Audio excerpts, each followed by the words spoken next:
Welcome to this CIO interview with Adobe Senior Director Alex Hayward. I'm Arif Mohammed, a contributing editor at CIO. Today we're discussing digital documents and workflows and how they can assist you in meeting your legal, regulatory and industry compliance requirements. Welcome, Alex. It's great to have you with us. Thank you, Arif. Great to be here. So first of all, I'd love you to tell me a bit about yourself and what you do at Adobe, and then we'll get into the subject. Sure. I've been at Adobe 8 years. I've worked in all parts of the business. Currently, my role is to lead our product marketing and go-to-market for what we call our digital media products. You will know those as the Creative Cloud, the Document Cloud, and Sign. And my responsibility is to cover what we term as international. So that stretches everything from Australia all the way back to the UK, around the world. That's a pretty big remit. Well, it's great to have you with us, as I say. Let's kick off. And first of all, I'd like to talk about paper-based processes and documents, which is a great place to start when we're getting into digital. In general, what kinds of challenges do organizations face with the old way of doing things, with traditional paper documents, processes, and workflows? I think the general problems and challenges around manual paper-based traditional workflows and processes are kind of well understood. And I think we can bunch them under the term risk. And that risk shows up in a multitude of different ways. Firstly, information silos. So those workflows are limited to the teams that run them, and we can't share data across them. We can't share understanding or insight across them. Right. Certainly, there's a danger of both non-standard documents and non-standard processes creeping in. Teams may do things slightly differently that maybe hasn't been understood or mandated by the wider organization, or things might be rooted in a different way, which makes it even harder to pull out and monitor what's exactly going on, and also where you might gain efficiencies or mitigate risk points. I think the thing that everybody's most worried about is both accidental non-compliance, but also the lapsing of compliance, so things becoming out of date. Yeah. And that has serious consequences for any large organization. And so the inability to stay on top of those things, or if you do try and stay on top of those things, having to expend massive energy to do so and having large compliance teams is quite a significant overhead and risk to an organization. But I think the thing that we see a lot of that is a challenge for an organization that continues to use these type of processes is actually the experiential element to this. And we spend a lot of time talking about what can an experience-driven business do for you as an organization. And we've shown that, if you start with experience and you lead with experience, you will get 36% more revenue. You will have 1.5 times more employee satisfaction. And so experiential is therefore on two levels. One is the level of customer experience. You want a digital omni-channel experience that the customer doesn't have to drop out of to go to paper, or send in a document, or have to go and, as I did yesterday, sign and then go and find someone to witness the thing that I've signed that can't be somebody I know. This kind of thing is a horrible, horrible experience. And then from the employee's experience, which is as important, because we know if we have effective employees, our business is just going to be better. Having an employee be able to interact in the thing that you want them to do digitally, not have to again drop out to paper, not have the risk of missing something or losing something or spilling your coffee on something, that is all a much better employee experience that will lead to happy, more productive businesses. That's really interesting about the experience of paper versus digital. And actually, you make a really good point about witnessing signatures. And I think many of us will have experienced that during lockdown and during the pandemic, having to have a document witnessed by somebody. And it's just problematic when you can't really be close to other people, got to keep your distance and all the rest of it. So just on that topic, really, what's changed in the way organizations create, handle and manage their documents and processes, particularly over the last 18 months? I think it's a really interesting question, because I don't know if we saw necessarily change, but we saw velocity in the change that was already happening. So I think people were considering digital, they were thinking about digital, certainly from a governmental perspective and a federal perspective. The governments, and it's been well sort of documented in the news and in their own policies, that there is a desire to move to digital. I think what 18 months showed us that the risk of not doing it and not moving quickly is extremely high. Mm. And what we saw was certainly a speeding up, certainly a rethinking, certainly a kind of startup attitude that you wouldn't necessarily expect in the largest organizations. And we saw that everywhere. Certainly, we helped a large agency move their user experience design workflows completely remote. So they were able to build prototypes, share across different teams, gain feedback, all while they were sat in their rooms. And the same with media companies. We helped news organizations move their editing suites off premise and Really? into people's homes, and that's huge. You can the power of an editor, particularly when you think about news as a 24-hour medium. Right. So Yeah. that was incredible. And then from the data and signatures perspective, it became actually imperative that we help these companies move. If you think about bounce back loans, if you think about furlough in the UK, those suddenly needed to really rely on digital because we couldn't leave the house, because it didn't make sense. And many of these payment schemes support were, I don't think it's, they saved companies. Yes. We were part of helping the process to throwing out these lifelines. And that was very, very cool. Yeah. It was very, very busy. But it was kind of a privilege to be on the end of the phone when customers were coming to us and saying, can you help? We know you've talked to us about this, but we'd really, really need to do it right now. So actually, that speed of shifting digital to digital was really important during the last 18 months, as you say. And what do you think some of the key lessons that you and your customers have learnt in that rapid move to digital processes and remote working? I mean, I think the conversations I was having with customers were, I wish we'd done this earlier. We were on the way, but now we sped up. But hindsight's 2020. We never expected this to happen, but now it has. We kind of understand what the potential worst case, Yes. and it doesn't have to be a pandemic. Obviously, it can Sure. be some other sort of thing that forces people to need to be remote, or it could be the new hybrid working that we're moving to, where people will be remote and customers will be more remote. So it's kind of taught us that we need to move quickly. We need to think about these things in a digital way. But I think one of the really interesting lessons that came out was, again, experiential.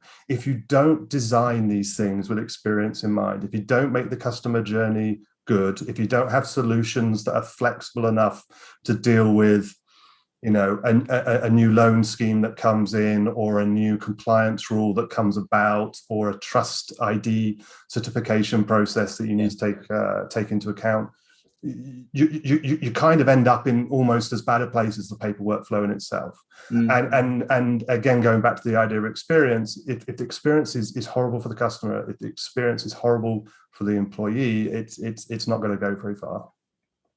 Absolutely. And just on that topic of compliance again, let's face that one head on. Compliance is one of those areas of IT and the areas of a CIO's job which you basically have to do it right, because it can be so detailed and potentially complex. Before you can do other things that the business needs you to do, you've got to get your compliance right.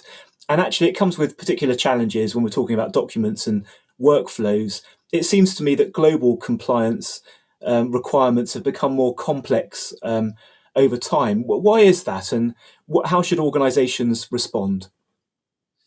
Yeah, when I first started the role that I do now 3 years ago, I had a meeting with one of my new team who actually runs identity and compliance for me. And we have several people that really just wake up and think about it. Yeah. And then they're supported by legal teams and product teams. And, we take this obviously very, very seriously. And I must admit, I came into the meeting thinking, all right, this may be the driest one of the day. But I actually came out massively enthused by this, because actually as a vendor and as somebody who supports our customers, this is an amazing opportunity to bring more certainty to process, to bring more support to process, Right. and kind of partner a solution that's going to battle some of the real world problems that we see. I mean, last year, across the world, there was over $2.5 billion lost through online fraud, Really? identity fraud. Yeah. And if we think about a digital signature, it's amazing, but it's also potentially vulnerable. There is enough technology out there potentially to get in the way of somebody signing something, certainly in a workflow with a sort of man in the middle attack, or pretending to be somebody else through identity fraud. And so we have to work really, really hard to do that. And we are working at Adobe incredibly hard. We developed our standard, the CSC standard, specifically around ways that digital signatures can interact with trust and identity providers.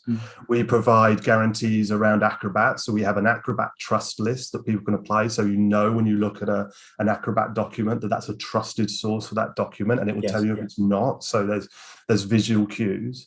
And then we're building a whole solution around the idea that you're going to have to support identity and trust and compliance in different ways around the world. And I think that's really, really important. And we need to be able to take into account government regulations that may be different in Singapore to Germany. And we need to support all those things, but we need to support them seamlessly. And we sort of need to support them perfectly. Not sort of, we do need to support them perfectly. And then most importantly, it has to be a great experience. And I go back to the experiencing again, because if a customer signs something and then has to go out of the experience and then go through scanning a passport, doing something else, talking in the phone, doing it's not going to work. And we want this to work because it can be better than, as we described before, taking my piece of paper around to my neighbor to witness I am who I am. That's right. You don't want accidental non-compliance because the process itself is just too awkward or difficult and you can miss things out. So can you spell out just how can movement towards digital signatures and secure workflows help to improve and strengthen compliance?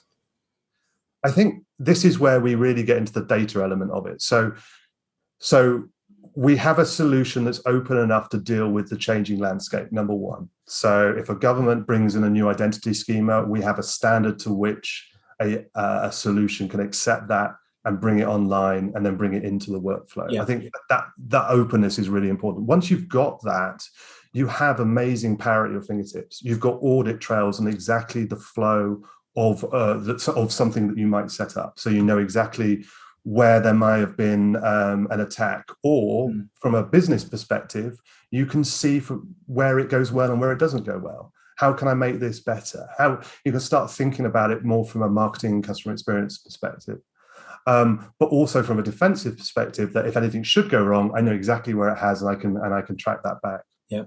I have full accountability. I know from my business's perspective, from the customer's perspective, and also for any third party that needs to be involved in the process, exactly who's doing what, where, and I can hold them accountable to that. But also, accountability sounds like a big scary word, but it's really, I need you to sign this thing now. That's accountability. Prompting people to do things in a timely way is also a positive type of accountability. Obviously, storage is a huge value. But then what do you do with that storage? Once I've got these documents and the wealth of data that exists within them in my storage, being able to actually safely, securely extract that information, check that information, do something with that information, like hand off to a third-party solution, that's powerful. And then ultimately, I've got top-down control and a top-down view of exactly what's going on and where I am. Yeah, absolutely. And these things are so important, as you mentioned, security and attacks. We think about things like ransomware. Actually, all of these controls and knowing times and dates and where your data is and how secure it is really important. In terms of organizations that want to revisit their documents, workflows and processes and make them more digital and streamlined and secure from end to end, what advice would you give them? I think make it part of your broader transformation. Sit down and think about how you want your business to run digitally, and then go into that and look at your lowest hanging fruit to move to digital. our Adobe's experience, and this is our ethos in everything that we release, is we're always customer zero. We test our stuff on ourselves, and we are our own customers. So right now, we're working heavily with our employee experience team on how can we digitally onboard people better using our own tools. And we're building products within Document Cloud and within Sign that make that seamless, that do the things for us. And it does lead to a positive impact. We're doing the same with our legal and contracts management department. Yes. How do we think about better ways we can work with our contracts, including vendors, customers? You know, we deal with a lot of contracts, Right. So there's a lot of opportunity to test a lot of product there. Yeah. And that is part of our broader transformation. Yes. But that's essentially what we've done. We've planted that flag, we've taken a direction, and now we're looking at the places you can win. And don't underestimate the power of going for the things like the employee experience, the contracts. We don't have to do the big things straight away. It's great to start testing on some of these key use cases. Great. So actually low-hanging fruit, incremental change, and actually do something is what your advice is. Alex, thank you so much for your time and input today. It's been a really fascinating conversation. It's clear that there is value in taking the initiative and acting now to digitize and streamline and secure your documents, processes, and workflows.